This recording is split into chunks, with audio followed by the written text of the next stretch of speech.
ఆయన ఆ సార్కాడికి ఏదో చందా విషయంలో మా ఊరోళ్ళు ఒక 20 మంది వచ్చారు. అప్పుడు అసలు ఒక అనుకోకుండా ఆ రకంగా ఇక్కడికి వెళ్ళి మేము పోయినాం, ఈ చెంచయ్య నేను, అక్కడికి వెళ్ళి మా ఊరోళ్ళు వచ్చిర్రు, ఆడ గచ్చిబౌలిలో కలుసుకున్నాము. ఇక ఆయనే మాట్లాడిన వీడియో కూడా ఇప్పటికి ఉన్నది, నేను మీకు వినిపించే ప్రయత్నం చేస్తా. కాకపోతే ఇప్పుడు అది దేవులాడాలి. ఆ పాట నన్ను బతికించింది. ఆ పాట ఇలా నా ఆ కొడుకు బిడ్డల పెళ్లిళ్ళు చేసుకోగలిగిన ఆ పాట నాకు మనోధైర్యాన్ని ఇచ్చింది. ఇవాళ నరసయ్య పాట వినకపోతే చూడకపోతే నేను చచ్చిపోయేవాడిని.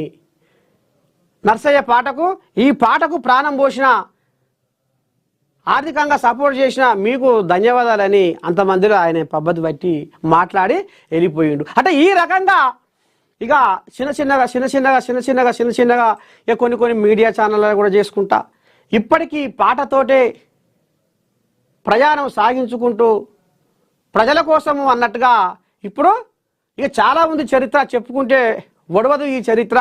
ఇప్పుడు ఏఎన్ఎన్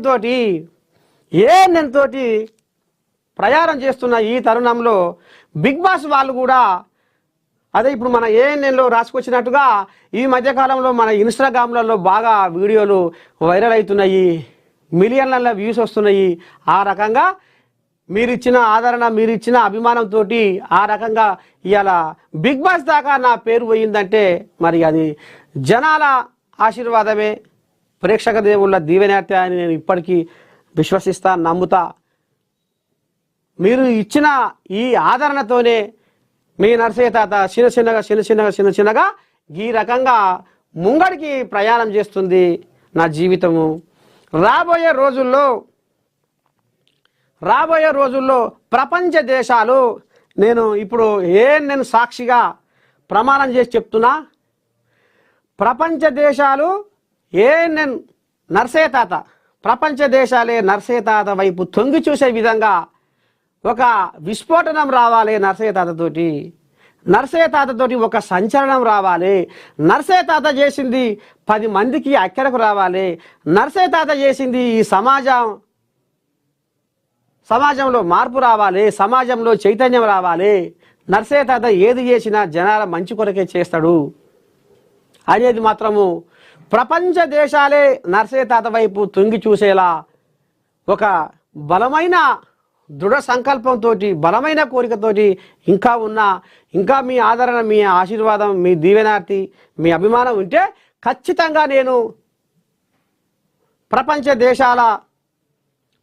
దేశాలనే నా వైపు తిప్పుకుంటా. అది మీ ఆదరణ, మీ ఆశీర్వాదం, మీ దీవెనార్తి.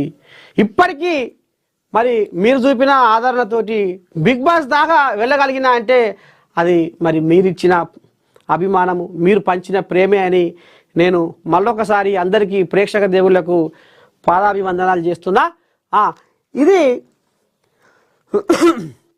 అంటే ఒకటి, నేను నా జీవితం కూడా రాబోయే తరాలకు నా జీవితం కూడా ఒక ఆదర్శంగా కావాలి, ఒక స్ఫూర్తిగా కావాలి.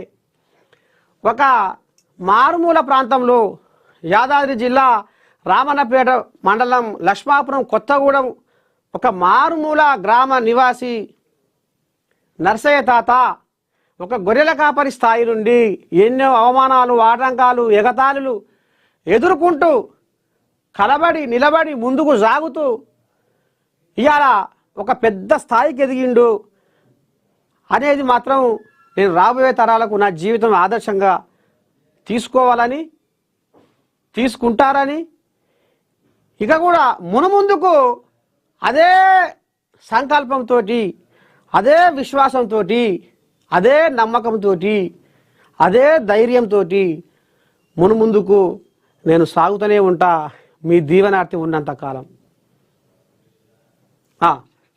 ఇది అంటే గా మధ్యకాలంలో విద్యార్థుల మీద కూడా ఒక పాట రాయమన్నాడు ఆయన. విద్యార్థుల మీద కూడా, ఎవడురా ఓ విద్యార్థి పుట్టగానే పునీతుడు అయినోడు ఎవడురా ఓ విద్యార్థి ఓట మెరుగని మనిషి అన్నడు మహనీయుడే కాలేడు. మునులు, ఋషులు, యోగులు, జ్ఞానులు జీవితంతో పోరాడిన వాళ్ళే ఎందుకురా కాసింత చింతకే ఇంతలో అంతగా చితికిపోతావు నీ మనసులో మలినము కడిగేస్తే నీ తనువులో పిరికిని వదిలేస్తే ఎదురొడ్డి నువ్వు అడుగేస్తే ఎదురవ్వునురా నీకు శుభమస్తే విజయము నీదేరా నమస్తే విజయము నీదేరా. ఇలా ఎంతోమంది విద్యార్థులు కూడా ఈ పాటకు ఓహో మేము సాధిస్తాం ఏదో ఒక రోజు, మాకంటూ ఒక సమయం వస్తుంది, ఇప్పుడే మేము కుంగిపోవద్దు, ఇప్పుడే మేము మానసికంగా కుంగిపోవద్దు, ఏదో ఒక రోజు మాకంటూ ఒక సమయం ఉంది, దానికోసం మేము ఎదురు చూసుకుంటా మా కష్టం మా దమ్ము మా సత్తా ఆ రకంగా అనుకొని ముందుకు సాగాలి. సాగిర్రు కొంతమంది, ఇంకా కూడా సాగాలని మనస్ఫూర్తిగా కోరుకుంటున్నా. మొత్తానికి మరి నర్సయ్య తాత కొర్రెల కాపరి స్థాయి నుంచి బిగ్ బాస్ దాకా పోయిండు అంటే మళ్ళా చెప్తున్నా మీకు ధన్యవాదాలు. మీ ఆదరణ, మీ ప్రేమ, మీ అభిమానము